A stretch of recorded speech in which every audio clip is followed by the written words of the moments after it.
Today I'm gonna take my fingers and dig between my ribs, struggle and tug through all the viscera and fibs. I'll let my cuticles sting with all those things that flow and gush inside me. Push my fingers deep inside me in the center of my chest and find out what is left. Today I'm gonna crack these bones apart. Forget about that stupid thumping heart. I'm gonna disassemble this fucking mess and see what it resembles when just the insides are left. You can disown me, bemoan me, dethrone me, fuck it, you can try to clone me, own me, but unless you're the one who's ripped apart and resewn me, it won't really make a difference.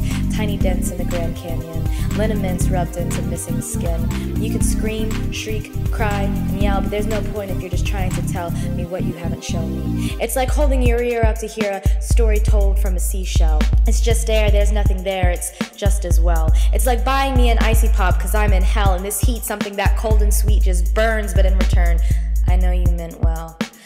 Today I'm gonna play finger paints with my lungs and tongue and ventricles and veins. I'm gonna slip my lips around what I find. I'm gonna take a blood mud bath up to my hips and climb deep inside my insides. Today I'm gonna take my fingers and dig between my ribs, struggle and tug through all the viscera and fibs. I'll let my cuticles sting with all those things that flow and gush inside me. Push my fingers deep inside me in the center of my chest